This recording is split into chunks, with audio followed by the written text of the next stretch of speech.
Good evening, everyone. How is everybody doing? Yeah, doing good. Doing good, thank you. Good evening, sir. Great. Doing good. Good evening. Good. Great. Hopefully, everybody had a great week. Even if you didn't, it's weekend, so weekend is always good. All right, everyone. So tonight, we will be looking at.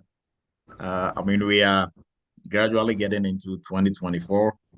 What are some of the resources and some of the tools that might help us to stay on top of security for 2024? That is what we are going to be looking at for tonight. So please hang on tight. We are going to start here shortly.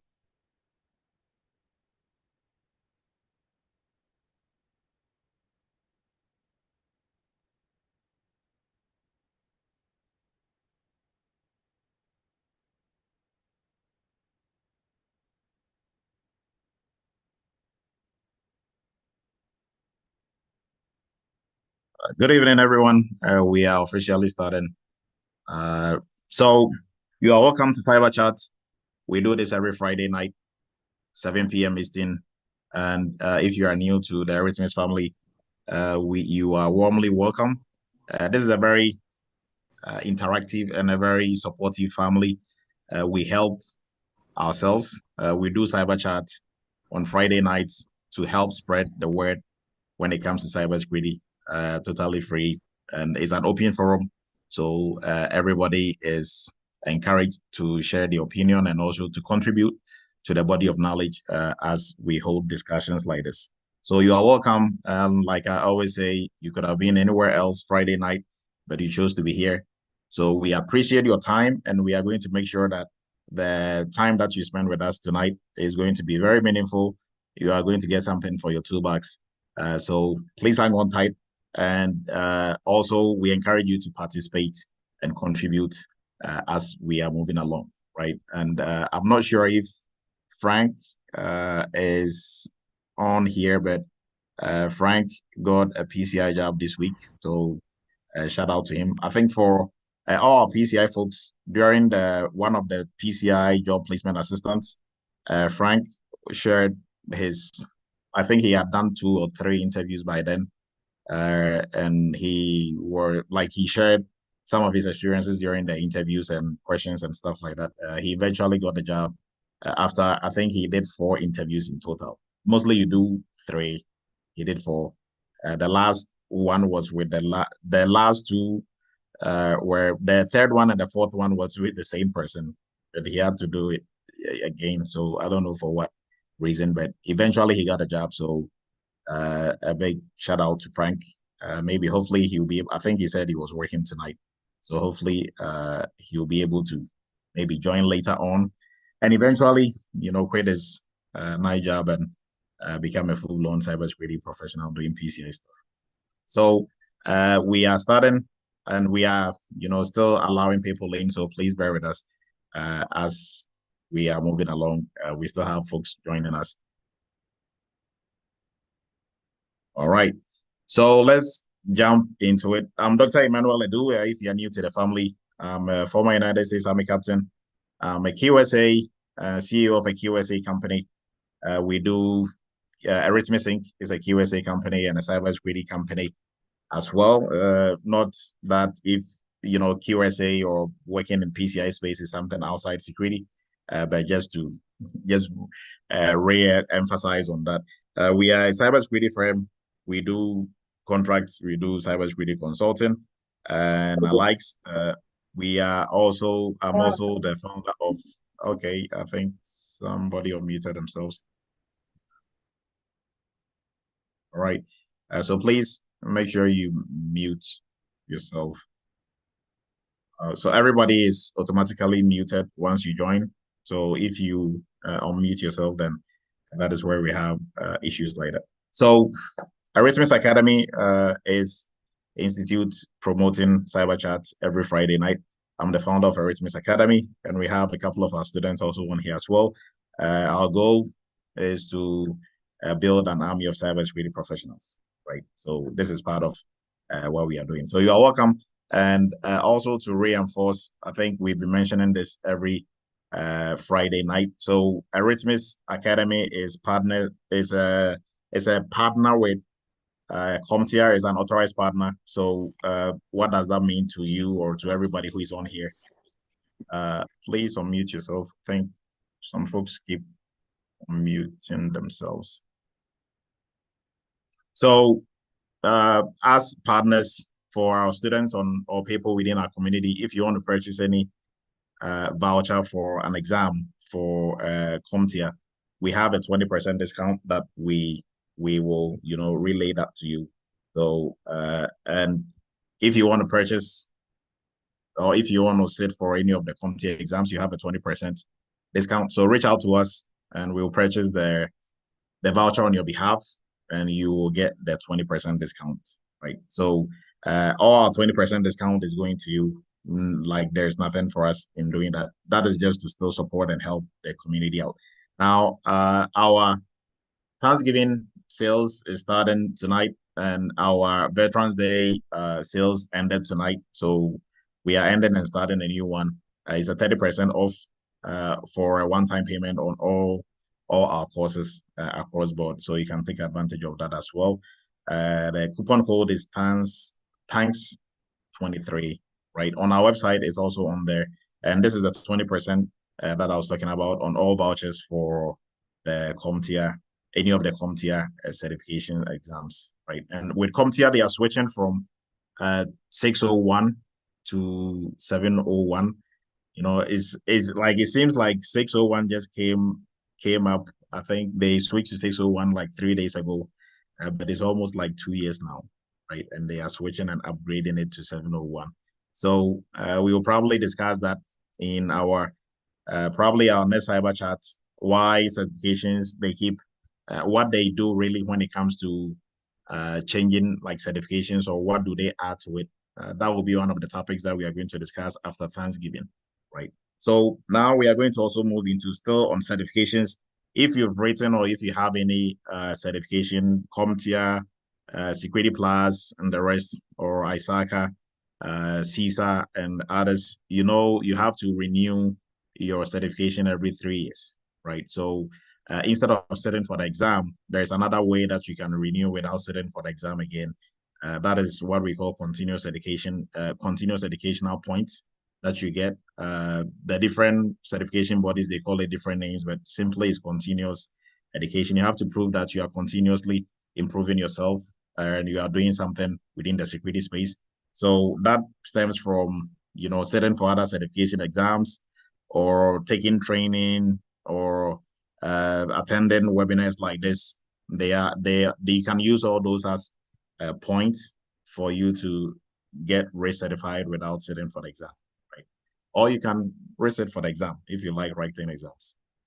I think if you pass it one time, if you don't want to write it, you should be able to prove that you are doing something that is continuously keeping you up to date when it comes to the security space, right? So this is how you go about doing it specifically for CompTIA. We went through this a couple of times. Michael was spearheading this. So this is just still part of the slides. And for CompTIA, I think you need 10 CEUs to, renew your certification. And this webinar, you can take screenshots of this. Even for the replay, you can still use that. So there's a lot of, I think we have almost 200 videos on YouTube, all from Cyber Chat. So you can go on there and go through a couple of those and, take screenshots as evidence and use that for your renewal of your certifications, right? So this is all about that. And then also we have a WhatsApp group, a very big WhatsApp group for cybersecurity, WhatsApp group for Eretmis. You can join. For cyber chats like this, we post everything on there for industry trends and others we post on there. Our community is also really good about posting, current issues and some maybe type of attacks or threats that are going on. We post it on there. It's purely just cybersecurity stuff that we post on there. So you can also join. The link will be posted in the chat as we are moving along. And then we also have a YouTube channel. We are streaming live on YouTube now.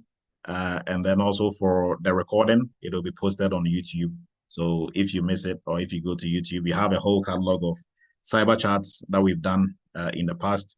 There have been instances where people reach out to us and they tell us they went through our YouTube channel, went through a couple of the YouTube lessons, and they got jobs with it, right?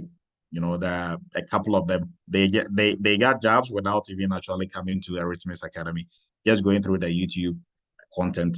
So which goes to show that is really good content.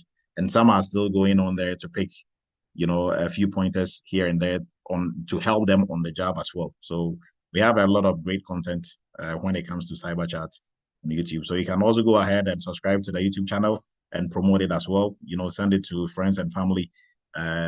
Is going to help for folks who are interested in cybersecurity and those who are already working in the industry. There's always something on there that is really going to help.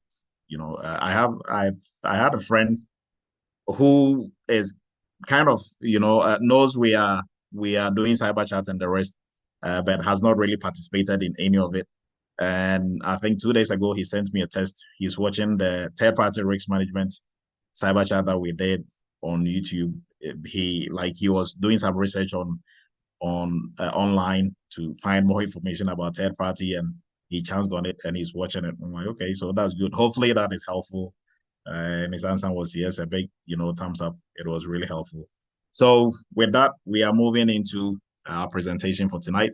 We'll be looking at cyber news and then our internship, cybersecurity internship, and our new PCI compliance and GRC class will also be starting in December 12th and 16th for both of them, right? And then we will look into the best cybersecurity tools for general cybersecurity tools, and then we will look at the ones for 2024 and why those are the ones that we selected for 2024, and then also resources, really good resources for you to stay up to date when it comes to cybersecurity information and cybersecurity trends that are going on, right? So we'll first look at AI for cyber news this week. So the Federal Trade Commission, FTC, is really pushing hard when it comes to fraud that is being perpetrated using AI voice cloning, right? So attackers have gotten to the point where they can clone your voice. For some transactions, if they just get a yes from you and it's your voice, that serves as a biometric for them to use that as a second form of authentication, right? So that can be a two-factor authentication for them.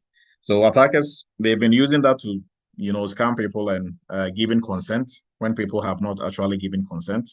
So FTC, they've had a couple of complaints, and in their effort to help prevent AI voice cloning, they've brought about an AI voice cloning challenge. And this challenge, I think the prize is a $25,000 challenge, and anybody can participate in this. You don't have to be a company.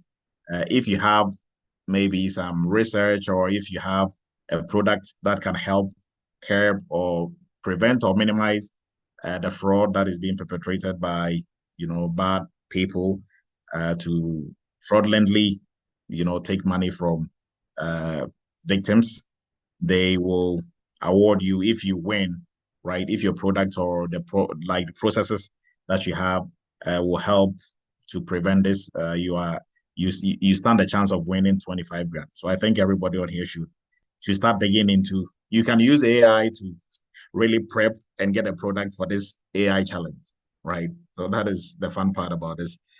So the goal is to combat AI fraud, specifically when it comes to voice cloning, right? And what really are they looking for? So for the runner-ups, they are going to receive $4,000, and then also they're going to have an honorable mention and receive, I think, like the third runner-up is going to receive like $2,000 or something like that, right? All of this is on FTC's website. You can go on their website and read more about the AI voice cloning challenge, right? Now, for this challenge, what they are looking for is for everything that you are going to submit, right? If it is a product, if it's a policy, a procedure, you should have the following, at least one of the following. So the first is prevention and authentication.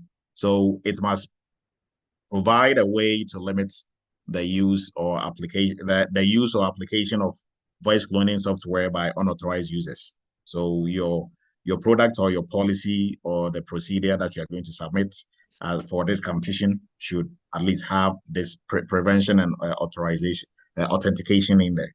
Right now, the second thing that they are looking for is real-time detection or monitoring. So this will be a product, some automated product of some sort, right? It must provide a way to detect clone voices or use of the voice cloning technology, right? Or we'll look at the last one, that is post-use evaluation. It must provide a way to check if an audio clip contains a clone voice, right? So your policies or your product that you are going to submit should be able to do at least, one of these, right? And maybe if you have a good policy or a product, you are going to win this competition. So that is on the good part because it has some, money winning in there, and then also it's going to be fun. You can, group yourself into teams and come up with something, right? If you don't have a product, it can be a policy, it can be some procedure on how to do this, and it should meet at least one of those three criteria, right? So it's pretty fun. That is something that, folks on here who want to, work on some projects, you can get together and work on this. At least if you don't have any software background to develop a product, you can at least come up with some policy or some procedures or SOPs on those things. Now, the next news, obviously, is about hackers, right? So, a company called System East is a New York-based e-payment provider, e-commerce payment provider. So they process and transmit and store cardholder data for their customers, right? They got hit with an attack, and the attackers stole 209,000 cardholder data. But the good part about this is the data was encrypted. So the attackers, although they have the data, what can they use the data for if they cannot decrypt the data, right?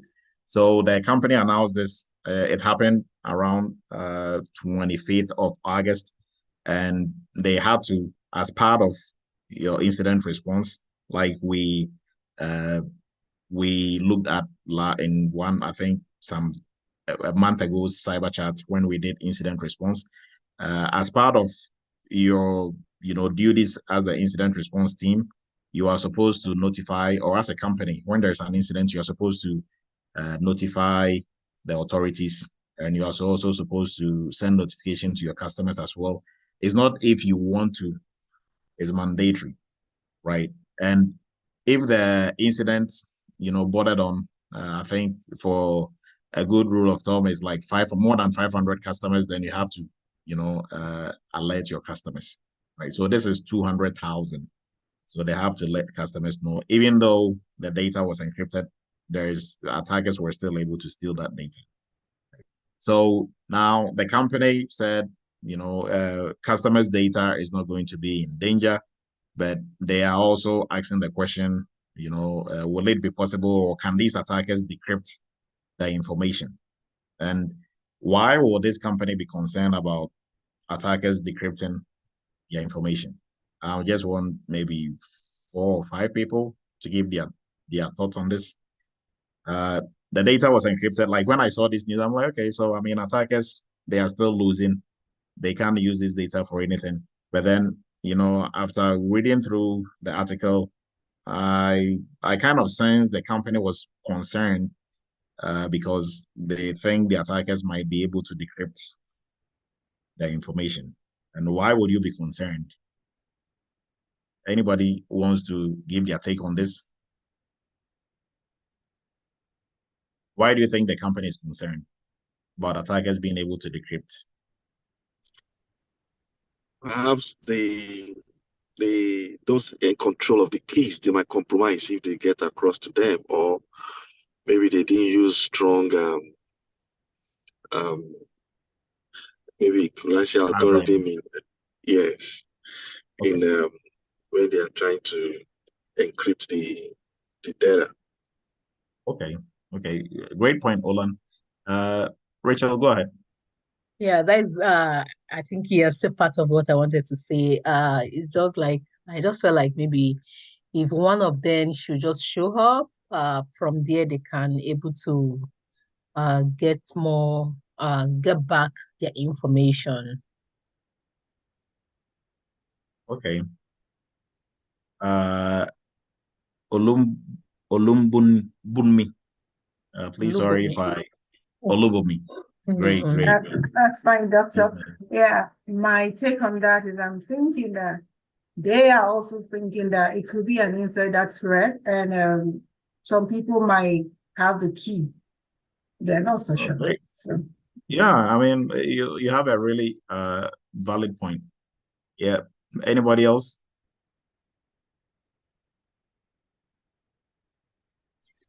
Yeah. Go ahead, Noah. Yeah, Doctor. I believe they didn't use the strong encryption key in order to encrypt it. Maybe they didn't use the up-to-date one or the one preferred in order.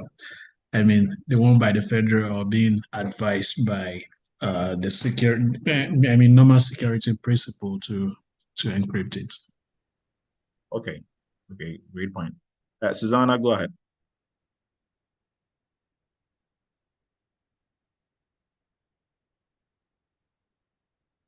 Please unmute yourself. You are still muted.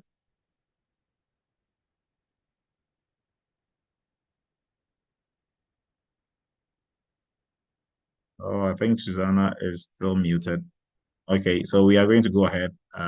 Any takers before we move on? So great point by everyone. Now, for them to be concerned, like Noah just said, and Olan also alluded to, if you are using the strongest algorithm, the strongest encryption algorithm out there, your only concern should be on the management of your encryption keys, right? But if you are not using the strongest out there, then now you are concerned about the algorithm, the encryption algorithm, and then the keys, right? So if you have a good encryption key management program in place, then you shouldn't really be concerned. But when it comes to decrypting, simply based on the fact that your encryption algorithm is weak, then that is on you as a company, right? That shouldn't in today's day and age, you shouldn't be using any encryption algorithm that is of less strength than the one that is prescribed by the whole entire industry, right? And what is the strongest, some of the strongest algorithms out there, or like what is the strongest out there when it comes to, I know we have two types of encryption algorithms out there, right? So for the main two types, what is the strongest for both? Anyone? Leo, you muted yourself first. Go ahead. It depends if okay, go ahead. If it's for data arrest, your best bet is a symmetric encryption. You can use AES 256. Mm-hmm. But if it's data in transit, you use a symmetric or asymmetric encryption. Okay, so is AES 256, is it the strongest out there now, or there's a different version of AES that is stronger than that?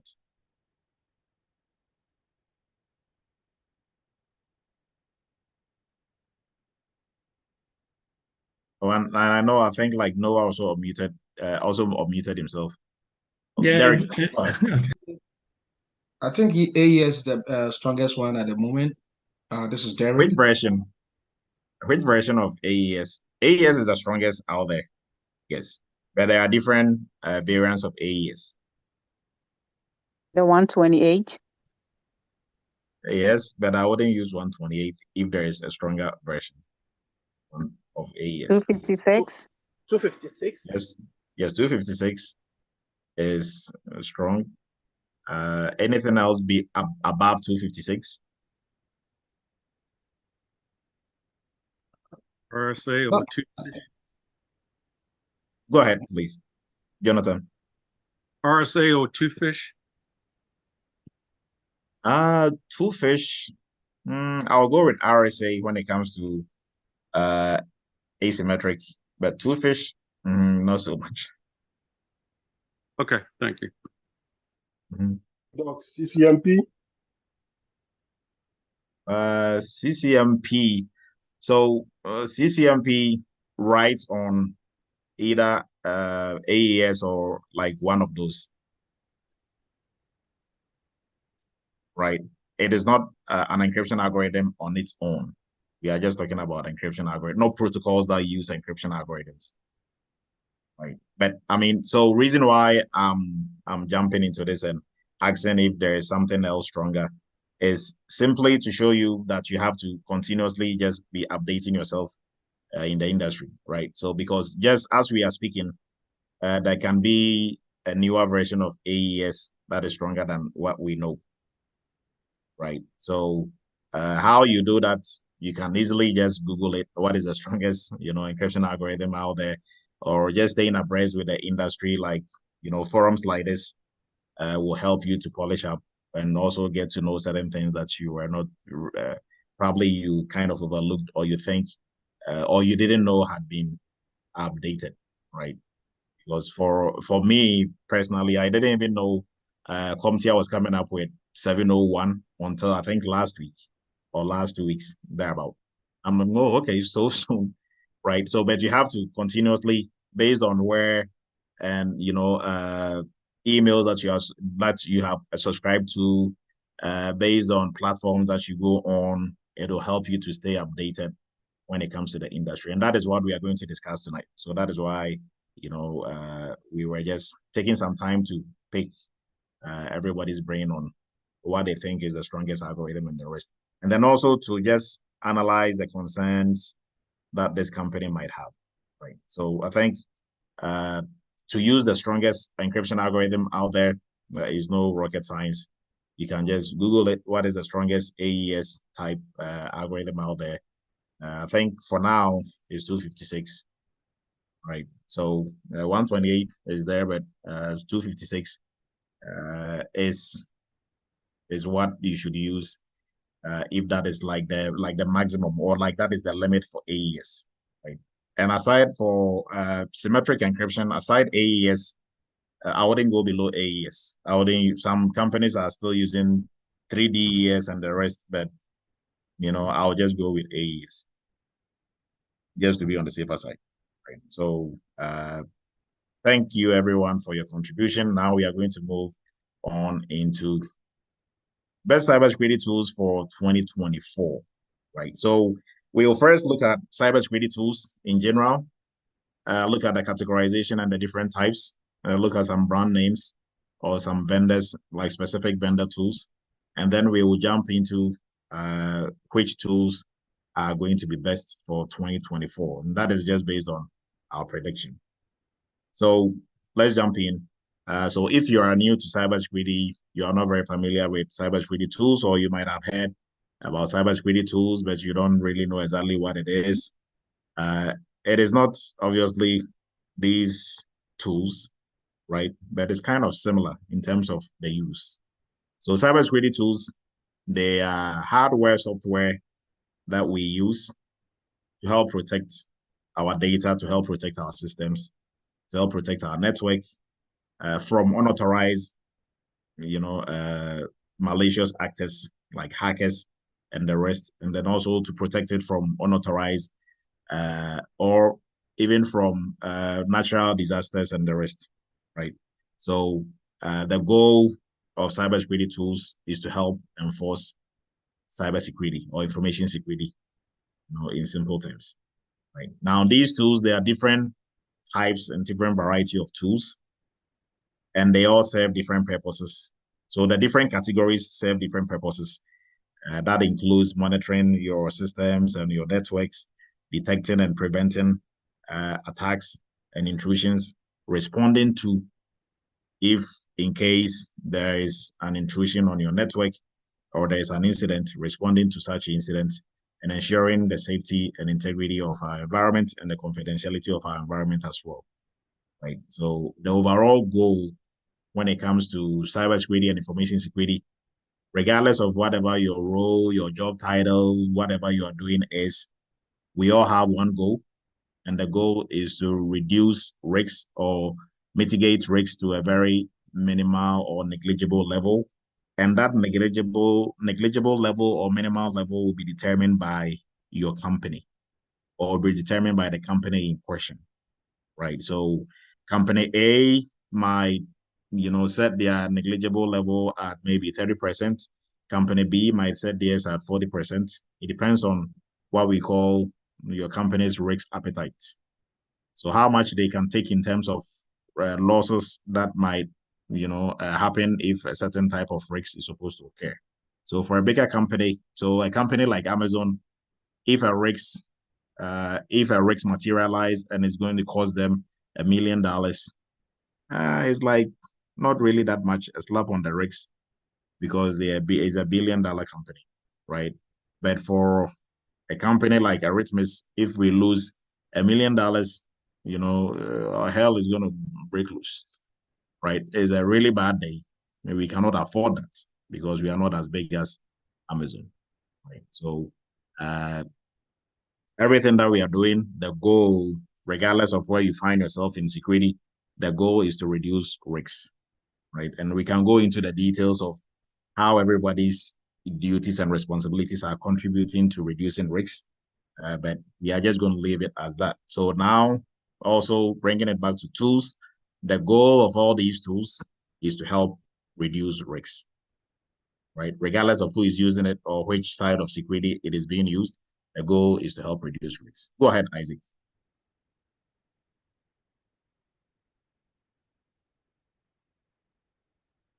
Isaac, you had your hand up. You are still muted. Oh, no. I'm sorry. That must have been a mistake. Sorry. That is Isaac K. Oh, I'm sorry. Okay. I'm sorry. Also, that must have been a mistake. I didn't raise my hand. Oh, okay. Okay. So we are going to move on. Now, when it comes to the tools, like I was saying, we have so many tools. I was tempted to say over 1 million, but I don't know that for a fact. Maybe in the hundreds, right? I don't even think it's going to get to the thousands. It's many, but it's not that many. Right? Now, when it comes to the tools, there are so many of it. For you to really have a good grasp of cybersecurity tools, you have to know them by their categories, right? And these tools, mostly what I would say is know the tools by categories and know at least one or two within those categories, or familiarize yourself with one or two tools within that category, because most of the tools within one category, they all follow the same trend. They all have the same interface. They all follow the same pattern because they are used for pretty much the same thing, right? So if you are in security, don't get too hung up on a specific tool in terms of brand name, because different companies use different tools. You might be using Cisco in one company, another company just hates Cisco. So they use maybe Fortnite, right? So now you have to switch. But if you just have a general understanding of, firewalls and why we use them and just the general interface using Cisco, you should be able to transition easily into like Fortnite and the rest, right? So the tools, you just have to know at least some of it within a category. But for you to really be up to speed on tools, you have to know them by category, know the different categories that are out there. Now we are going to look at them based on category and some brand names within that category. And the list that we are looking at is by no means all of it, even when it comes to the categories. But we are trying to do justice to it, at least be a little bit more extensive. So we will cover more, right? So I think we have up to 10 that we will look at, but we will first start with network security tools. So our network security tools, for network security tools, they are used to protect our network and data on the network and systems on the network. So one of the very common tools, network security tools, firewalls, is a firewall, right? Everybody, has a firewall on your laptop or desktop that you are using. So firewall, very common. Some of the brand names, Cisco, one of the very big ones, FortiGate, one of the very big ones as well. Palo Alto, one of the very big brand names as well. That is not listed on here.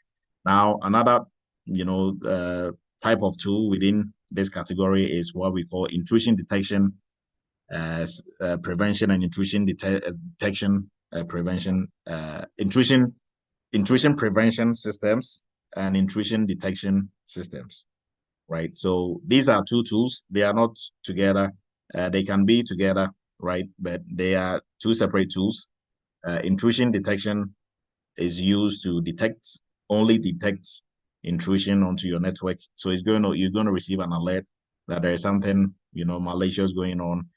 The tool is not going to do nothing about it. It's just going to alert you. Intrusion prevention, on the other hand, will detect and try to prevent it, right? So very typical examples, Snort. So Snort is an open source, it's a free tool. Cisco has Firepower. I'm not sure if they have a free version of that, but those are some of the brand names within that, category. Now we have network access control, also a very good tool to help you diagnose systems that might want to have access to your network or your resources to make sure they have good security before they are allowed access to the network, right? And then we have VPN, which everybody is very familiar with. VPN, they are also network tools that we use. NordVPN, ExpressVPN, there's a whole list of them. This is by no means all of it. But like I said, if you know how to use NordVPN, and you tell me you don't know or you wouldn't be able to move around with ExpressVPN, then you probably don't know how to use NordVPN. Because if you do, then you can easily also use this. So still buttressing the point that I was trying to make. If you know how to use, so when we take firewalls, if you know how to, move around in one firewall, obviously you should be able to move around in others because they have similar interface. They have the same use. So the use case for, those types of, for like all the different brand names are almost the same. So we are going to look at endpoint security tools.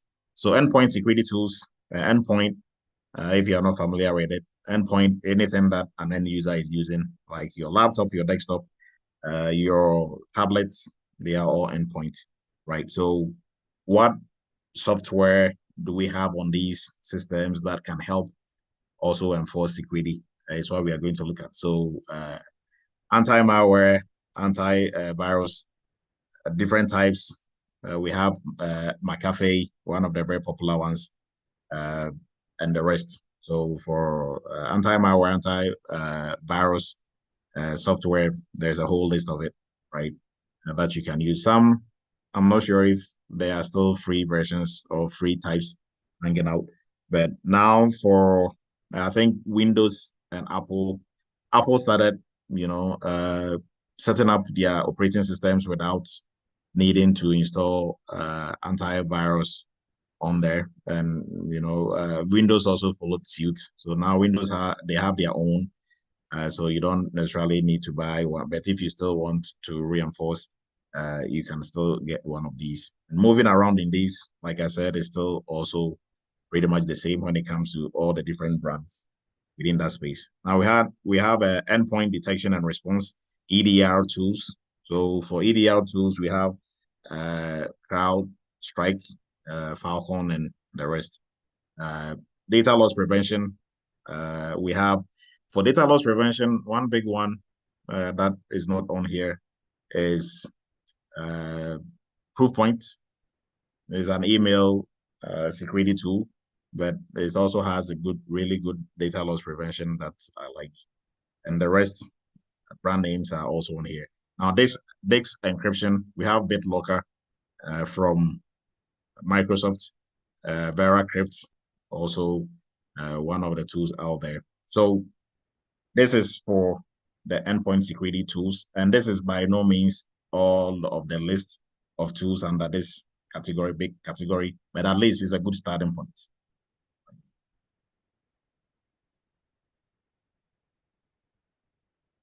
Now there are some questions in here that we will look at as we are moving along. So we are looking at number three on the list, and this we are looking at just security tools in general, right? Identity and access management tools. Those are the fun ones. We have single sign-on SSO tools. Okta is one of the biggest names out there now. One Login is also one of the big names out there. And there's a lot, outside Okta and just the two that we just looked at. Now we have multi-factor authentication tools as well. We have dual security and Okti. And then we also have privilege access management, your PAM. We have CyberArk and the rest also as brand names under these specific categories. And identity governance and administration, IGA tools. We have IBM security identity and governance, and we have SailPoint also as some of the brand names here, right? So like I said, you don't necessarily need to know all of these. You just have to get that exposure, use some of it, right? At least the ones that will have free versions, use some of it. And during interviews or if you're on the job, when you get a new tool, there is always going to be some form of orientation for you to be able to familiarize yourself with these tools. Now, remember that for these brand names, right, they have an obligation to teach or to show their customers how to use their tools. Other than that, nobody's going to use your tool, right? So their goal is to make their tool as simple and easy to use as possible. And then also, if a company just purchases their tool, they have to go in there and train all their staff on it, right? So if you find yourself in a company that is switching to a new tool, it's good for you because it's a good learning experience, right? If they're already using it, they can also orient you on it, right? But at least you have to know how to use similar tools or tools in general. You know how to use some tools. If you're totally, zero when it comes to tools, then you're going to run into issues. So we are doing this just to expose you to these tools, dig into them. You can go to, so for a single sign-on, go to Okta's website. If they have a free version that you can use it. Your experience using tools does not have to necessarily come from a paid experience, right? If you know how to use it at home, it's a similar use case that you're going to have on the job. So even if it's not totally, the same, at least you have a good starting point.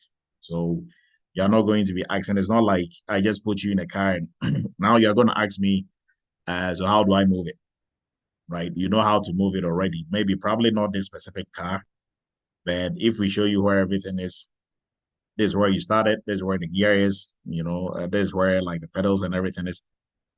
Once it started, you should be able to. So that is the whole point in this. Now we are looking at 4, that is application security tools. For application security tools, we are referring to how to protect our application software, web applications, so all applications in general. We have static application testing tools. So this is predominantly for our software folks, software engineers and software developers. Dynamic application security testing. We have interactive application security testing also as well.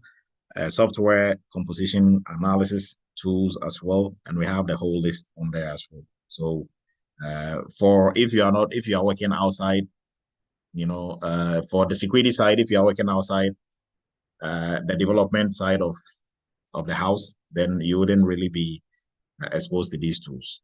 So but if you're part of the software development lifecycle, you are the security person who is working with the software developers, then you will encounter these tools. Now we are going to be looking at data security tools. So for data security tools, we are looking at predominantly how to protect our data. So these tools are designed to protect data, both for data at rest and data in transit. as well. So for why don't we have data that is the data in process? So are we only protecting data at rest and data in transit? What do we do because data on our network at any point in time is doing three things.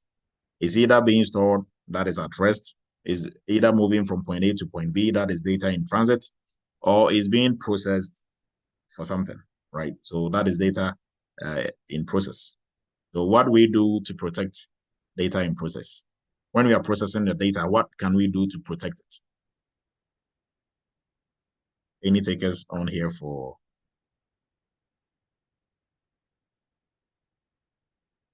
Anyone? You have to encrypt it. No, if you encrypt your data, you cannot process it. I think you're gonna implement strong access controls. Yes, that will be one. Can we max it? No, so you can max it. If you max it, then you cannot use it. So simply put, okay, go ahead, Abigail. Can we use threat intelligence platforms? Yeah. One of the security operations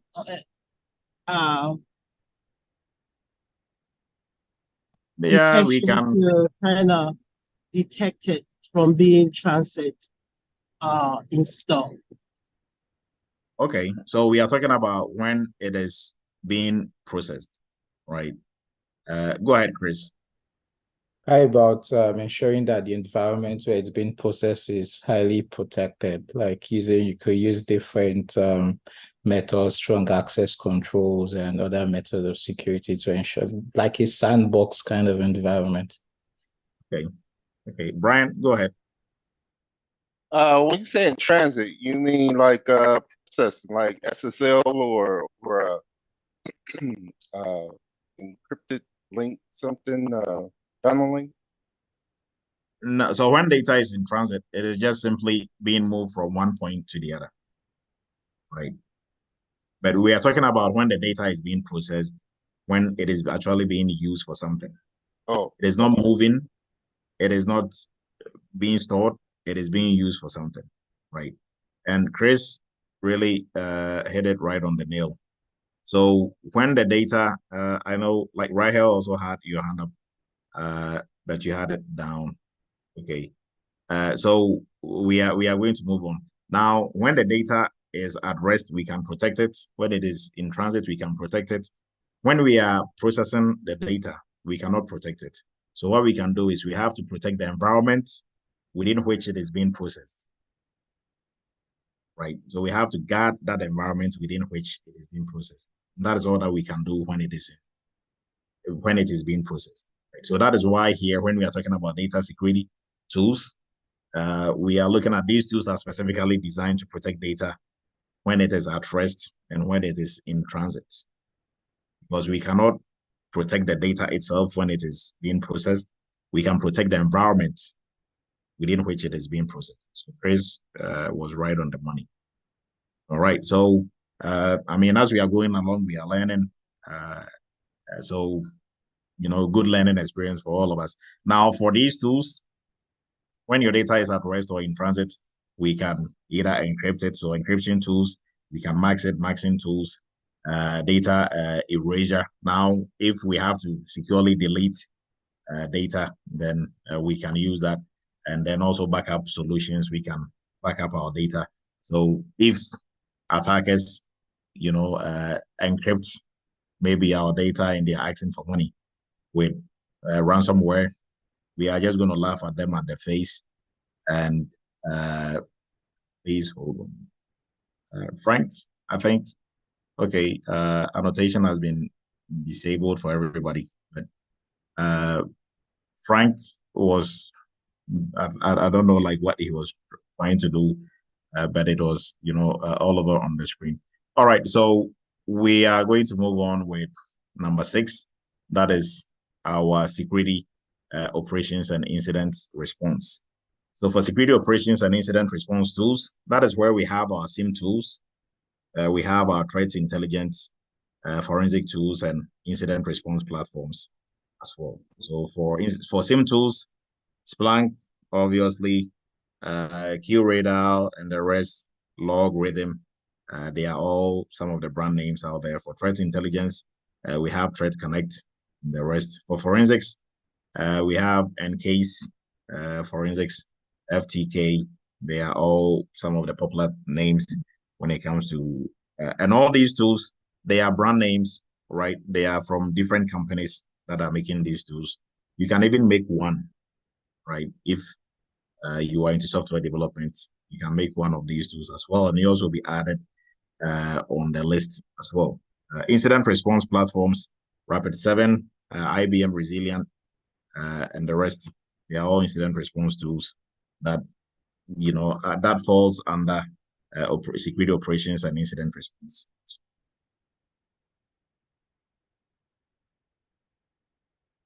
Now we are going to move on into vulnerability management. So for vulnerability management tools, we are looking at vulnerability scanners, vulnerability scanning tools. We are looking at patch management tools as well. We are looking at vulnerability assessment, and we are looking at configuration management tools as well. So for vulnerability assessment, for vulnerability scanners, Nexus, Qualys, they are some of the popular ones that are out there. For patches, Manage Engine, Patch Manager Plus, and the rest. For vulnerability assessment, Rapid7, Nexpo, and Tenable, they are the owners of Nexus. And for configuration, we have these brand names also as well.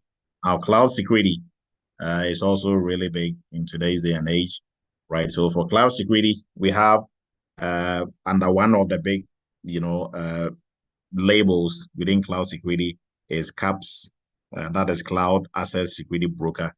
And this is a software that sits between your on-prem network and the cloud network that you might have. So be it like a community cloud or public or any of those other versions, this will help to regulate traffic coming in back and forth within the cloud.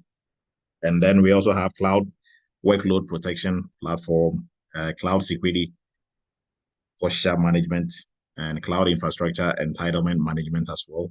And these are some of the brand names that are out there. Right.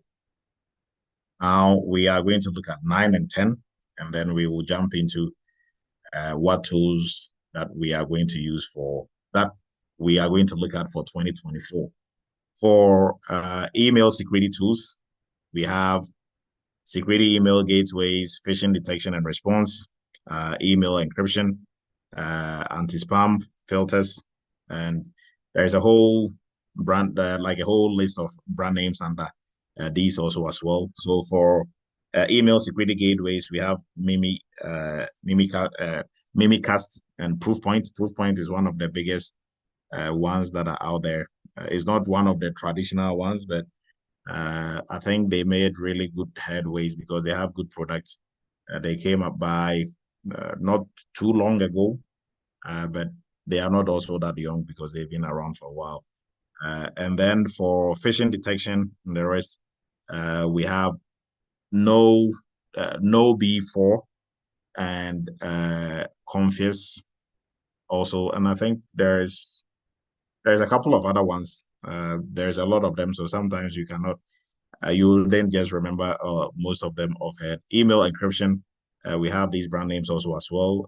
Antivirus for filters, anti-spam filters, we have these ones also as well. Now for anti-spam filters, most of them are also inbuilt in the email software that or system that you'll be using as well, right?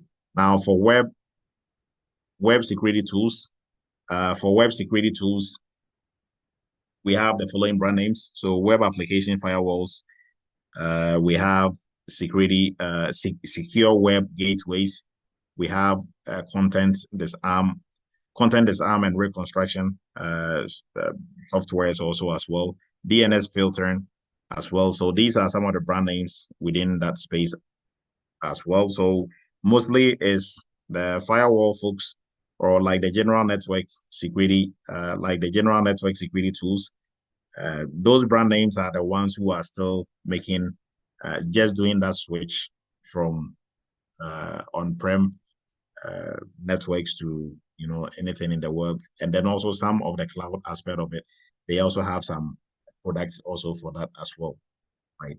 So with that, we are going to move on into a summary of the categorization of the tools. Now, some of the categories on here we didn't mention, so that is why we have this diagram on here. When it comes to the categories, there is more than 10, so we just looked at 10, right? So from network security, monitoring tools, web vulnerability scanning tools, network defense, encryption tools, firewalls, we have penetration testing tools, that also has a whole catalog, key management tools, packet sniffers also as well, that has a whole catalog also underneath it. So this is supposed to be a starting point for everybody when it comes to tools. So it's an opportunity for you to dig more into tools. And some of the benefits of using these tools, they help us to do things that are almost humanly impossible to do, right? If you have to analyze your logs and you have 5,000 endpoints, or 700 servers, you cannot be going through all those manually, right?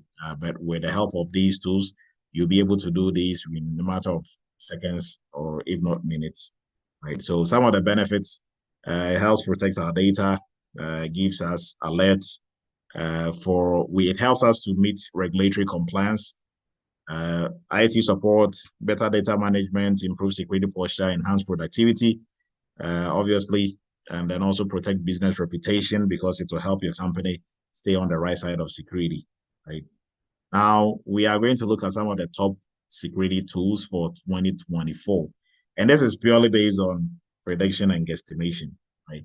And this is based on the current trends and also emerging technologies and the threat landscape as well. So the list that we are going to look at, is for like the most part based on our own prediction and based on what the trend within the industry is. We are predicting that these are some of the tools or some of the categories that will really prevail when it comes to 2024, and that will be in use and really needed, right? So I think everybody hold one. Let me get this off the screen.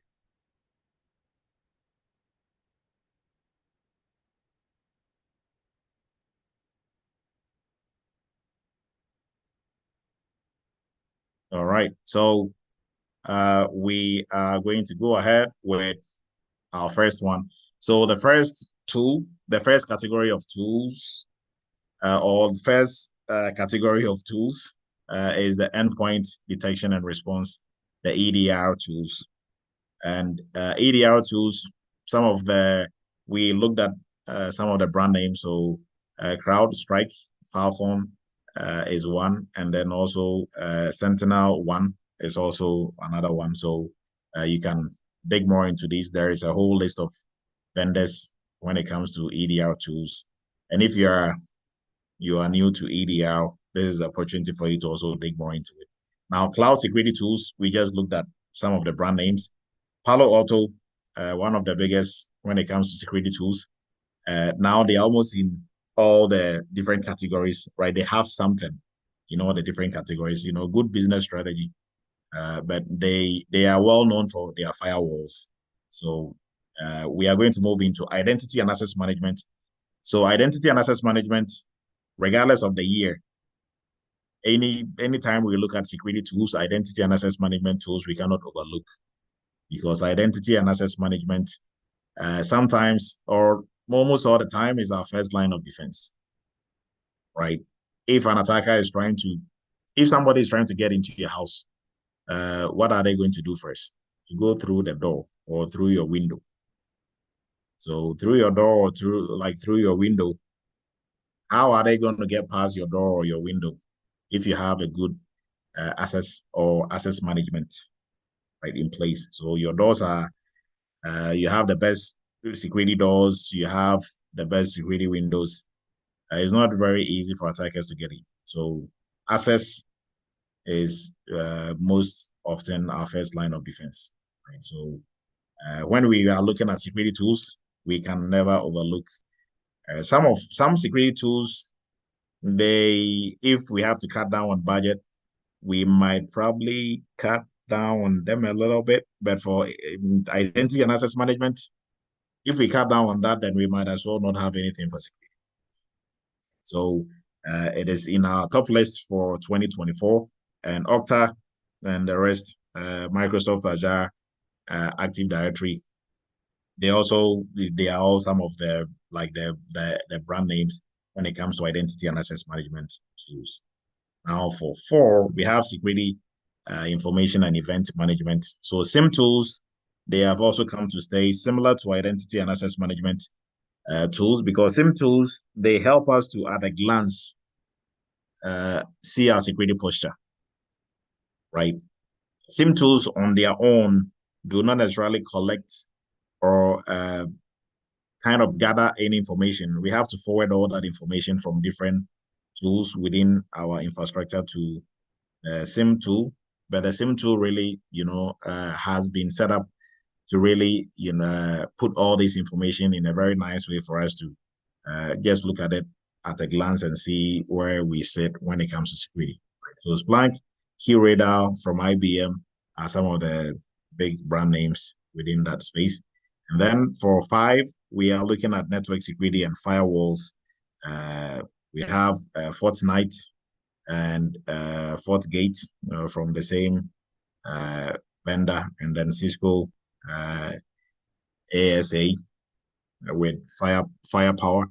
Those are some of the brand names when it comes to Palo Alto should also be here as well. And then we have vulnerability management. For vulnerability management, obviously Qualys, Nexus, and the rest.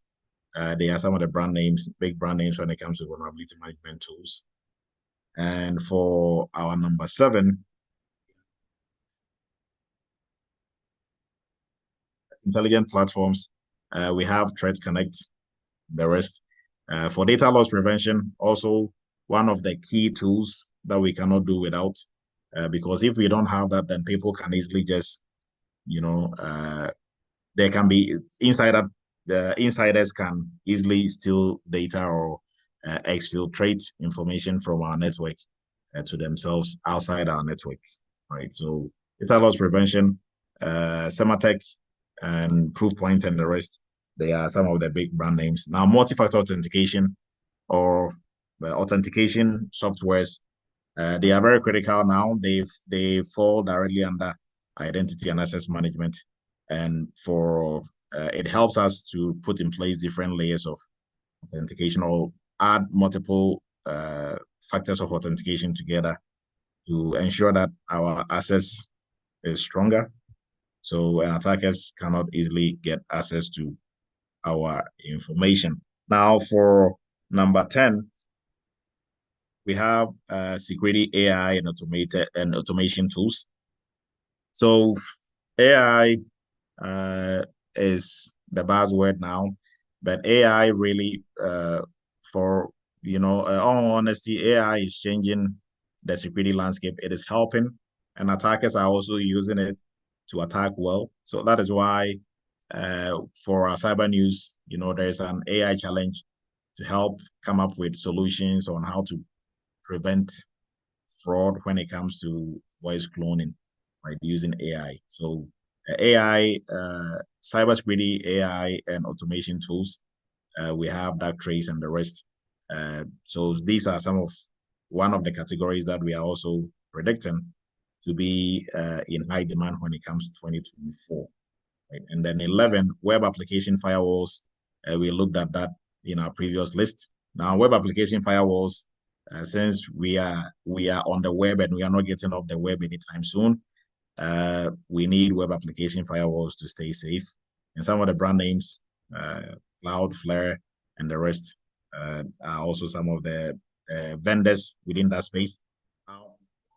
Email security, Proofpoint, and Mimikast, we looked at that previously. Since we are not also going to stop sending emails, then obviously we need to put our email security tools also on the list. Patch management, very critical, since we are also not going to stop using applications and software. We always have to patch them because they always come with some vulnerabilities. So patch management, having an automated patch management program in place or patch management tools will help us to stay on top of our patches as well. So that is for 13. Now we are going to jump, that is for all the tools. For aside using tools within the security space or familiarizing ourselves, how do we stay up to date when it comes to security trends and what is going on within the security space, right? As a security professional or an aspiring security professional, you have to be a student of the industry. And this doesn't have to be something that is really hard to do, right? We are going to show you some of the areas and some of the websites that you can, go to or subscribe to be able to stay abreast with what is going on, right? And before I even start with the list, one of the things that you can do to stay abreast is always attend Cyber Chats, Eretmis Cyber Chat, Friday at 7 p.m. Eastern, like you are doing right now. And we are always talking about something, some different topic, bringing on different things. And we have a very good and vibrant audience and community and family, and they are all bringing up different things from, their different areas of security, right? So staying up to date with or staying informed or up to date with the latest trend and best practices, technological advancement within the security space is a requirement if you want to be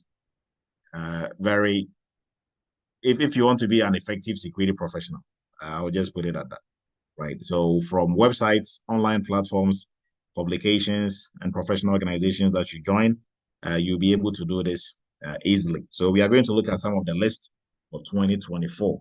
So for cybersecurity websites and news portals, this is by no means all the list. Cybersecurity news should be on here as well. So we have Hackers News, Krebs on security is also one of the areas.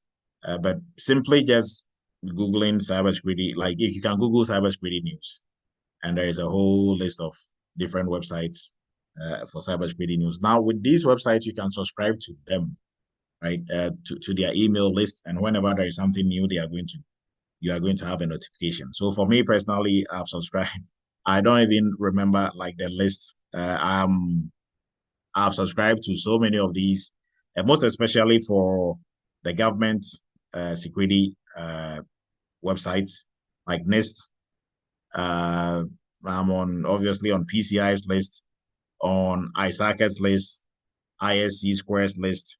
So anything that they are pushing out, CompTIA's list, I'm in the know, and I don't even have to do anything. They just send it to me. And, I'll just take a look at it. Okay, so this is what is going on within the industry. So that is what I encourage everybody to do, right? So aside going to these websites, when you go there, instead of going there every day and every time, just subscribe to their newsletter. When they send it out, do well and take a look at it. Now, for online platforms and communities, Eretmis is one. You can join our WhatsApp group. Reddit, they have some security community also on there. On LinkedIn, there is like a security community also on there, right? But you need to join one that is not, that doesn't look kind of artificial, not artificial in that sense, but one that is more interactive and that is more personalized, right? I want one that I might know somebody in there that I can reach out to, or if I have a specific questions, and you can put it on the platform, people, judge on it. But if you need to really speak to somebody, you should be able to, right? And that is what we try to do on our platform, Eretmis. Now, stock exchange security, information security. Also for their website, they have an information security site that you can also subscribe to. And then for the government side, we have CISA. So CISA, not the certification, but Cybersecurity and Infrastructure Security Agency. So this is the government agency that is in charge of everything cybersecurity. They work under the Department of Commerce, because Department of Commerce, if you didn't know, is the department responsible for everything information security, cybersecurity within the US, right? And under them is they have CISA, and then it will trickle down to some of these agencies like NIST and the rest, also on there. NICE and NICCE, National Information Security or National Cybersecurity Excellence, something. There is NICCE. There is a website also like that. That also is under CISA, right? So for CISA, they always have really, lots of good information. You can subscribe to their newsletter also as well. So go on the website, subscribe, and now you are just going to relax, and they are going to just be sending you updates with whatever is going on in the security space, predominantly on the government side, right? Now they have the European Union Agency for Cybersecurity. This will also give you the international twist, right? Anything going on in Europe, you are also going to be in the know, right? So number 4 is also cybersecurity research and reports. So every year, right, or in the course of the year, there are a lot of cybersecurity reports that will be thrown at us from different, research bodies, from different companies, right? ISACA has one, CompTIA has one, ISE Square has one, name it, Verizon. I mean, there is a lot of them out there, right? Those are also good resources and those, I like those because they are based on research, right? So during the year, they are sending out like surveys, they are interviewing people, and then they'll come up with, okay, this is the top list of security certifications that you need to get if you want to go to this side or go to that side. And these are top security certifications, and this is how much you can earn if you have these certifications, right? All that is going to inform you about what is going on within the industry. So I'm able to answer a lot of questions because I'm well informed, because I read everybody's reports. I know what is going on firsthand. And I'm also, aside being in the industry and working and practicing, everything in there, you can be in the industry and not know what is going on, right? If you are not if you are not updating yourself with what is really going on, because you can just be doing that one thing that you are doing, and then that's it. So if I'm just doing PCI assessments, how do I know how much, which certification which certification is earning more money? If you are just looking at money in terms of certifications, right? Somebody has done a research on it, so I can easily grab that and stay updated on it. So I'll compare that to what is really going on within the industry, how much people are making in terms of salaries, and really confirm whether it is, close to what is being, practiced, or please unmute yourself. I muted you and you unmuted yourself again. Please unmute yourself. Please mute yourself, not unmute yourself. So for research, there's a whole list of them, right? Not just these two, there's a whole list of them. So Verizon, and also depending on the type of topic you are looking for, but I will just simply subscribe to all these websites. So all the certification bodies like CompTIA, ISACA, ISE Square, name them, right? You can go to their website and subscribe to their newsletter. Whenever there is a new report, you are going to receive it. Subscribe to NIST as well. Subscribe to CISA. Subscribe to NICE, NICE, that is under NIST. They all have really good information that they send out from time to time, right? And for number 5, cybersecurity conferences and events like this one.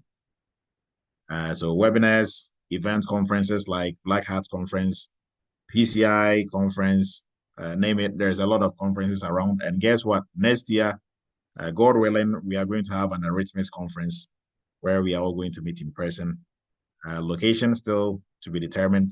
And if Michael is here, I think we will take a little break and have Michael ask everybody where they are joining us from, right? But we are going to have a PCI conference, not an Eretmis conference next year. So the time and the location still yet to be determined. That is why we do the little break, and then we are going to ask everybody to put in the chat where they are joining us from, and then we give them some shout outs. So if Michael is still on here, Michael can take over and do that real quick, at least 2-3 minutes, and then we are going to move on. All right, good evening. How's everybody doing? Or good morning, depending on where you are joining from, or afternoon. So yeah, as we like to do this session around the world, so please just type in the chat where you are joining from, just for the whole community to see how our footprint is pretty much spread wide, and also to give us an idea as we are planning for a meetup at Eretmis, we can just get some information and we can know how best we can meet all target teams. So yeah, just go ahead and drop in your location. All right. So we see Toronto, okay, Dearborn, Michigan, Brooklyn, New Jersey. We see Houston in the house. Okay, Tulsa, Oklahoma, Ohio, Rockville, Maryland, Chicago, High Chi-Town, Bowie, Maryland. Okay, Canada. All right, Delaware, Texas. A lot of Texas representation. Woodbridge, Virginia. Shout outs to Anchorage, Alaska. Okay. San Diego, Japan. All right. All right. Okay, we got someone from Japan. Is this Saitama, Japan? Okay. Woodbridge, Queens. Shout outs to Queens Island. Indiana, Highland Park, New Jersey, Houston, Dallas, Georgia, country, not Georgia, US. Okay. All right. So we got some overseas footprint here. We got Georgia, we got Japan, Dallas. All right. Colorado, I see you. New Jersey, Seattle. All right. We see Saskatchewan. Yeah. Okay. In Canada, Cincinnati, Georgia. Oh, wow. Great representation. And like we always say, so Manchester, Connecticut. Okay. All right. Brooklyn, Misawa, Japan Air Force Base. We see, so we have a lot of Japan. Nice. A lot of footprint in Japan.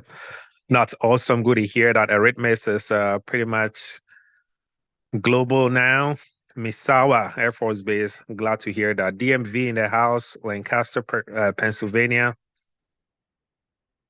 Boston. I think we have like about 30 seconds or probably a minute left. Dallas, Boston. Okay. Nice. Love the representation. Any place from Africa? All right, Hackerstown, New Jersey. Any representation from Africa? Forgive me if I missed any in the chat. We have a couple of Georgia state, not a state actually. Georgia as a country. We have Japan, Canada, of course, repping North America. Killeen, Texas. All right, I see you. Killeen, Texas. Okay. All right. Wow, that's awesome. And like we always keep saying, those of you who need CPEs, your continuing education, just drop a comment in the chat. Say hashtag Team Live and just grab a screenshot, just file it away like we keep saying. And just upload it when your renewal time is up, yeah, and it will count as your CPE as well. So don't forget to do that. And also those of you who miss it, replay, no biggie. Catch the replay series, same thing. You can do hashtag Team Replay or whatever you choose to do. Yeah, just grab the screenshot, file it away, and yeah, you should be on your way to renew your certification. All right, nice. Michael. Thank you. So appreciate everybody for sharing your location with us. And we are going to continue from here. So like I was saying, for the conference, we're going to have our own God willing next year. So, but for, any conference webinars that you can attend, please do, because you don't have to stop learning. and there is nothing like too much knowledge or that you can add to your toolbox. So please do attend any of these that you will be able to. You have the time to be able to attend. Now, we also have, so for number 6, cybersecurity training and certifications, right? So there is a guy who he has CISSP, right? But for him, his one way that he stays up to date with industry trends is with certifications. And what he does is he doesn't use any of the continuous education. Every time his certification is up, he will sit for the exam, right? He will prepare and sit for the exam like this is his very first time. And that helps him to really stay up to date with industry trends and what is changing, because those certification exams, like the ones that the updates for every 3 years, every 2 years from these certification bodies, they take into account what is going on within the industry. So in terms of technological advancement and what is considered best practice within the industry, right? So that is also one way that you can stay abreast with what is going on, right? So certifications and training. Now, one good area, if you want free training, free certification, NIST, not NIST, under CISA, right? Under CISA, under NICCE, NICCOE or NICCE, one of those. They have a whole catalog of cybersecurity training on there. So some introductory, there's a whole variety on there that you can look at. SANS also, they have some free training on there. Right? So, but for certifications and training in general, Eretmis, we also have our own training that is going to really equip you to become a security professional and also stay updated. And then also for industry certifications like CompTIA Security Plus, CISSP, and the rest, as you are preparing and studying for those exams, you're also going to be exposed to what is going on within the industry. So my advice to everybody who is trying to sit for any of these exams is don't be in a hurry just to get the paper that is a certification. Don't skip any steps. Go through the process. Make sure you understand the questions you are reading. You understand the answers that have been given. You have to really embrace what you are doing, not just to take a shortcut, get some practice tests and memorize answers and take the test and pass. When you take the test and pass, like, what is the use if you really don't understand what was even on the test? Right? Because what was on the test, part of it, or mostly all of it, you are going to meet on the job, right? So make sure you are not, because you are beating yourself, you are not beating any system. You can have all the 10 certifications and still not know anything. So if it comes to certifications, make sure you are acquiring the knowledge and skill that comes with it, not just the paper that is the certification. What most people don't get is you are the certification, not the paper you are holding. What you know and what you can do is the certification, not the piece of paper you are holding.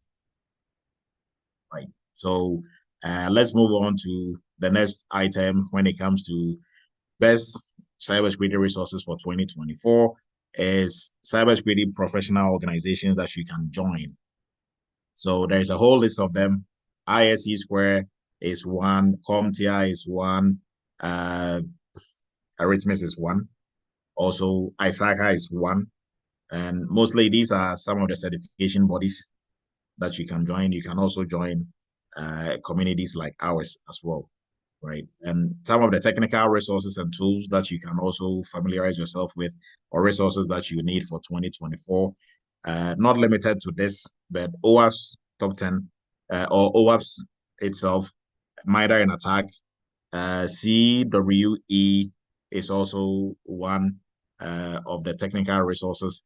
And NVD, that is the National Vulnerability Database, run by NIST, is also the warehouse, or I would say the encyclopedia for all vulnerabilities, all known, keyword known all known vulnerabilities within cybersecurity, NIST has the list, right? So if within your company, there's a vulnerability that you want to research into, that list, the vulnerability data, the national vulnerability data, national vulnerability data list or data center, data, no, not just data. There's nothing else underneath it, after it. So NVD, yes, National Vulnerability Data or database. Don't quote me on that. I'm getting the D is data. Something else probably is on there or not on there, but everybody gets the point. That is being run by NIST, right? So check that out also out as well for the technical resources that you are going to need. And so with that, we are going to move on into the last list. So cybersecurity podcasts, there is a lot of them out there. There's a guy who runs, I think, Michael. He's Michael's friend, so Michael can probably speak to that more. There's a guy who runs some morning cybersecurity updates on LinkedIn. Maybe most of you know him. That is also a good listen for cybersecurity podcasts. For what we are doing for these webinars, we also, have the podcast version as well that you can listen to. But some of like this list is some of the popular podcasts that are out there. Now, for whatever, wherever you get your podcast, there's always going to be some cybersecurity something on there. So those are also ways that you keep up to date. Now, for cybersecurity books and publications, these are just some of the list. Certification publication books, like certifications, books for certifications and articles that are being written and published. All those are also areas that you are going to stay abreast, right? So there is really no limit or no end to where you can find resources for cybersecurity. But for us, our prediction for 2024, this is the list that we came up with, right? So hopefully it helps and you're able to gain something new out of this. Right? Now we will jump into our next PCI cohort is starting on 12th of December. And our next, for our cybersecurity entry-level course, you can start at any time. But our internship, next one is starting on the 16th of December or so as well. Right? So for us at Eretmis Career Path, we encourage everybody to take our free cybersecurity for beginners course. If you've not already done so, please do. And also cybersecurity for PCI for beginners also. If you've not done so already, please do. So you can also take advantage of that also as well. Right? And for our main training, our cybersecurity entry-level course, you can start at any time. So it covers hands-on training, the knowledge piece. It also includes the internship, right, and job placement assistance. And for anybody who wants to write Security Plus, Security, the analyst, cybersecurity analyst, the entry level prepares you more than enough to sit for those and pass as well. So for our career path for cybersecurity in general, if you're totally new, the free course, the entry level, and you should be good to go. You should be able to jump straight into the job market and function as a cybersecurity professional. For PCI, that is also the career path is from PCI for beginners and then either expert, so specialist and then expert, and you should be good to go, right? Work as a PCI professional. Now, I saw that Michael, not Michael, but Frank was able to join us again. We will just give him a big congratulations and a shout out before we move into questions and answers. But this is for our internship, cybersecurity internship. 16th is when we are starting the new cohort. And for payment options, we have different payment options as well. Now we are ending our promotion for Veterans Day, and we are starting the one for Thanksgiving, since Thanksgiving is going to be next week. So next week, Thanksgiving weekend, we are not going to meet for Cyber Chat. Obviously, everybody is going to be enjoying Thanksgiving. So, but before we move on and get into questions and answers, I would like for us to give a big shout out to Frank. He just landed his very first PCI job. So for all those who are in the PCI class with Frank, I think Frank was in Michael and Alan's class, so you can give him a big shout out. Congratulations to Frank. And if he wants to say a word or two, he did 4 interviews. I think Frank has done more interviews than anybody who has landed a job on here, right? So congratulations, Frank. We wish you all the best. Thank you, everyone. And great job. Yeah, unfortunately, I'm at work right now, so I can't really talk much. But I guess sometime in the future, you have cyber chat for me, I guess. Then I can elaborate on everything. Yes, Frank. So we appreciate all the hard work that you also put in, and this is just to encourage everybody. It is going to pay off. Frank has come a long way. So during one of the cyber chats, we're going to bring Frank on. He's also going to share his experience, right? He has come a long, long way. So we are going to open the floor now for questions, and then we will wrap it up for tonight.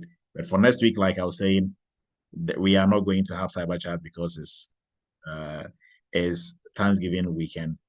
And if there are any resources that anybody on here thinks, hey, we can also add this, or this is going to help us as a group, you can also bring it up. Please do. And I'm going to have Michael go through some of the questions that were on here, and we are going to address them. But other than that, all our contact information has been posted. Links to the free courses, and also to make an appointment to do one-on-one. If you have any cybersecurity concerns or issues, they've all been posted. And most importantly, the WhatsApp group has also been posted, so you can join. And that is going to be one of the places that you are going to also you will have access to updates when it comes to industry trends as well. So Michael, you can go through the questions real quick if there are any questions in there, and we will wrap it up. All right, there's some few questions here. I think someone is asking, can anyone help with a list of books for newbies who are preparing for certifications like Security Plus 601, CISM, and also CISSP? So for cybersecurity, best book out there, I'm sure Dr. Du will tell you, is the one by Daryl Gibson, Get Certified.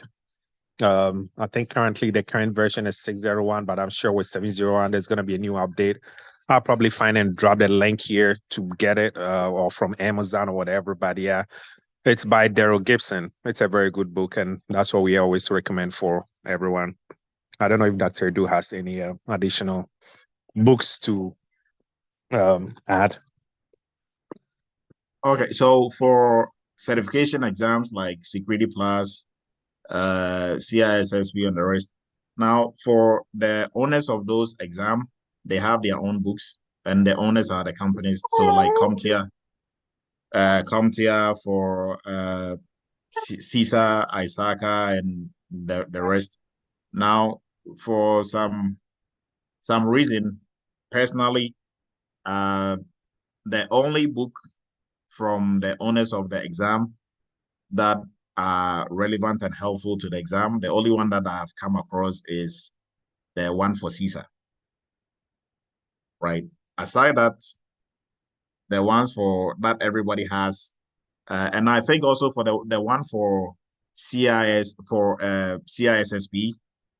but that one wasn't written by, not necessarily is by I've forgotten his name, but he's one of the guys who've been writing about security for a long time. He wrote the book, but then ISACA took it and made it their own, right? So mostly for the books from them, the only one that kind of goes a bit off, if you use their book, you're probably not going to pass. Not throwing anybody out there, but we are partners, but it's CompTIA. Right? So, but still, for starting off, Daryl Gibson's book, Get Certified, Get Ahead, is a very good book. For all the CompTIA Security Plus books that are out there, hands down, he beats everybody. Hands down. Right? So that is a very good starting point for anybody who wants to get into security. It even builds you up to the point builds you up to the point where if you want to switch from Security Plus to go right CISA or any of those, you still have a very solid foundation. Right? So it's a really good book. We are not partners with him. We don't get any commission or anything. The truth is the truth. It's a really good book. So please, if that is what you're looking for, Daryl Gibson, get certified, get ahead. Right, go ahead, Michael. All right, someone is asking, person has a voucher for the Sec Plus 601 and asking if the new 701 will be affecting you. So you said you'll be writing this in a couple of weeks. I think the 701, I stand to be corrected, but I believe that is for next year. So if you are planning on writing it this week, you should be, this year, you should be good with the 601. Yeah, and also mostly when there is the new like when there's 701 is up, it is going to run shoulder to shoulder with 601, I think, for the next 6 months or 4 months thereabout before they totally retire 601. So if you bought a voucher for 601, you should be good, I think, for the next probably maybe the next 4 or 5 months. Till July of 2024.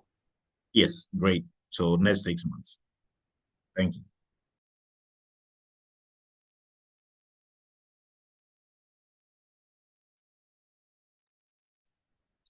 All right, let's see here. If your company is undergoing security and compliance interviews, what type of questions can you expect to be asked by an assessor? Okay, if your company is undergoing security and compliance interviews, what types of questions can you expect to be asked by the assessor? So this question is, what type of assessment are you doing? Is it PCI? Is it SOC 2? Is it, ISO?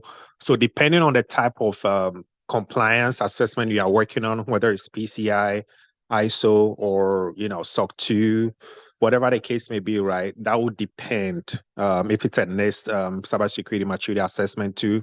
So it just depends on what type of first, which type of compliance framework are you being assessed on, and each of them comes with their own testing procedures, right? So that'll be the first step. And we can take this offline in case you know exactly what you are working on. So we can take this offline and help you out. I don't know if Dr. Do you have anything to add on that? No, I think like you just nailed that one. So you cannot be assessed in vain. You're assessing against something. So whatever you're assessing against in terms of framework is where your questions are going to come from. So let us know. I think they put in here PCI and NIST. Kobe put NIST, and then NKZ put PCI. So I'm not sure which of them. But we can talk offline on that one. We can give you some things. All right, going through here. What is the difference between antivirus, malware, and EDR? So EDR is just a fancy cybersecurity term for antivirus, right? It's the same thing. It's endpoint detection and response, and it is an antivirus. So, of course, now they are coming with all these fancy terminologies, right? So antivirus is the same as EDR, and malware is just a malicious software. I don't know if Dr. Du has anything to add on that. Yeah, so for mostly people get confused with antivirus and then anti-malware. Now, virus is a form of malware, right? So anti-malware covers everything malware, including virus. Antivirus covers specifically only viruses that will be on your system. So it's not necessarily going to cover worm and other ones like ransomware and Trojan and the rest, right? So rat, not Trojan, and the rest. So that is the major difference between the two. Yeah, and just to add to that, now there are so many endpoint detection and response tools that does a whole bunch of stuff, all the SOAR and there are so many EDR solutions out there. So some of them has the capability of doing so many things when it comes to endpoint detection, response. Some do quarantine, deleted, like so many things out there. So yeah, there's a lot of tools involved in that. All right, let's see.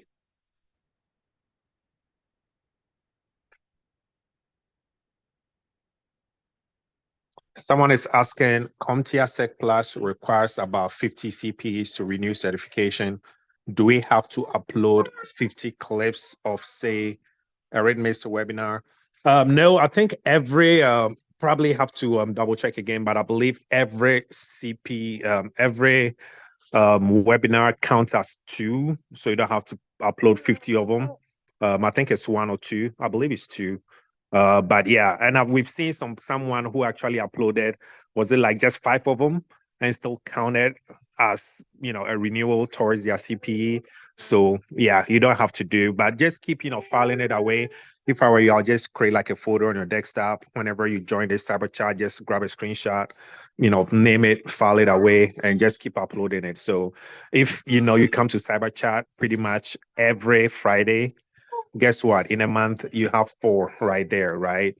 In a year, guess what? So yeah, it comes by quick, and yeah, you have plenty, more than enough when your 3 years is due. Okay. I don't know if Dr. Du has anything to add on that. No, I think like exactly what you said. And there was something in here from Jonathan. I think I'll just go ahead and send you that information. Go ahead, Michael. All right. So someone is asking, is DOS and DDoS the same? Any difference?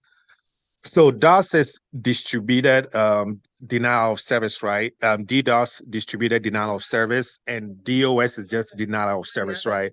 So denial is just coming from one host, you know, computer, and distributed is coming from multiple hosts. That is why it's distributed, right? So pretty much just trying to interrupt your normal operations, right? So for instance, if Amazon, of course, next week is Thanksgiving, right?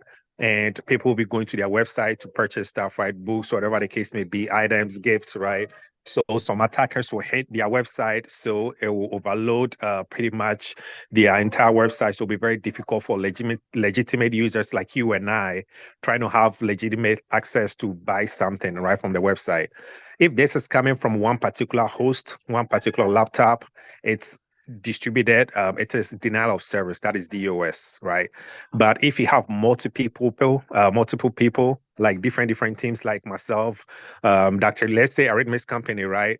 It's like an APT hires about 20 people. Everybody has their laptop and trying to overload the load that Amazon receives just to interrupt their service for legitimate users.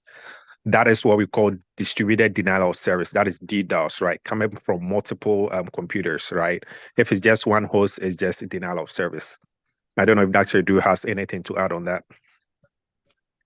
No, that should be good enough. All right. Let's say when using PCI DSS tools such as pre-assessment tool, prioritize approach, spreadsheet, do we have to show it to the employer when giving the report? If not, how can we present the report without the employer seeing the tool used? I'm trying to see if I understand your question. Pat, can you unmute to just explain a little bit more? Trying to see. So are you trying to say you're working on the assessment, right? And everything is all done. Do you need to prove what you used to get the assessment done, or? Hey, you know, the question is that when, like, you do for example, the pre-assessment, and, you know, you have to use the tool. So my question was, how can you present the report to the employer without seeing all those details on the spreadsheet? So I was wondering if there's another way we can just present the report without exposing all the tool that we use. So it just depends. No, Michael, Yeah. I think like I'll get in here. So Pat, this is offline question, but just for everybody, so the tools that you are using, you don't have to present that. Now, ultimately, when you are doing internal assessment, by the time you are done, what you are going to present is either if you are a level 1 or 2 or below, right? If you're a level 1 and you are doing internal assessment, you're obviously going to be using the ROC. Once you are done the findings on the rock and the gaps you identified is what you're going to present. It can be in a PowerPoint presentation, right? If it is you are doing an internal assessment and is level 2 and below, you are filling out like an SAQ for the SAQ self-assessment questionnaire. Filling it out and you together with your attestation is what you are going to present, if that is what you are going to actually use to validate your compliance, right? So nothing else that you use to really get to that point is really relevant to whoever is looking at it. How you got there, they don't really, care. Ultimately, they want to show, see that they met the requirements, or they pass or they fail, right? So are they in compliance or they are non-compliant? So for you, you don't have to, everything that you are using internally for what we give you is for your own internal use and to make your work easier to understand what is going on. For presentation wise, if you have to present any gaps or any areas that needs to be taken care of, that can be in a form of PowerPoint presentation. Right? Mostly that is going to be to maybe your CISO or somebody higher. So nobody wants to go to the kitchen in the restaurant and see how the food is being cooked. I just want to see the food and eat. Right? So look at it that way. All right, thank you so much. I understand it. So everything will be summarized into ROC or the self-assessment questionnaire. Yeah, I got it. Yeah, thank you. Yeah. You're welcome. All right, Michael. So let's speed it up and wrap it up here. All right. Oh, yeah, I'll speed it up. Someone is asking, how can endpoint security, automation, and orchestration improve your security posture? So you're talking about SOAR. SOAR is like security, orchestration, automation, and response. It's a good tool for CSIRT, cybersecurity incident response tool. It does all your aggregation, all your login, send everything to a centralized location so you can aggregate it right. So it's a very good tool when it comes to incident response and also detection. I'm trying to speed it up here. Someone is asking,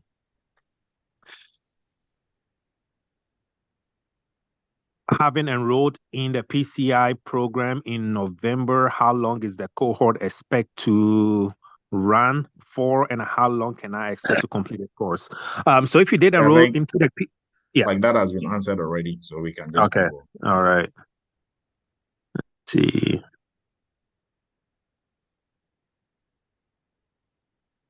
How do I book for help because I'm having trouble with my hands-on? Yeah, so on the website, if you want help, you can book a Zoom session. So just go to the website and request one-on-one support. If you request that, it will come to us, and yeah, we will support you whichever way you can. And also, our phone numbers are always active. The link has been posted also. Okay. So you have like the link, like the direct link. You don't even have to go anywhere. Direct link in there, so just use that. Sounds good. Let's see. I think, did I miss anything? I'm going through everything here. I think that should be all of it. That should be it. And thank you so much. Shout out to Tunde. Tunde took it upon himself to tabulate pretty much all the location and everything for us. Thank you so much. He just dropped the Excel spreadsheet. Thank you so much, Tunde, for doing this. I think the last question from Olan is the principle of least privilege a good control to data in process? Okay, so still referring to data that is being processed. So yes, that will be one of the best practices that you can use, right? So data that is in process, we just have to protect the environment that is being used to process that data. Right, we cannot encrypt that data. We cannot do anything to the data specifically because it is being used. So yes, that is going to be one of the principles that we can use to really meet that goal.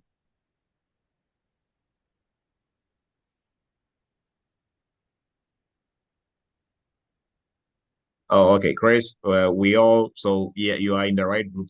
You are going to be moved into the expert WhatsApp group once you are done with the specialist. So yes, you are in the right group.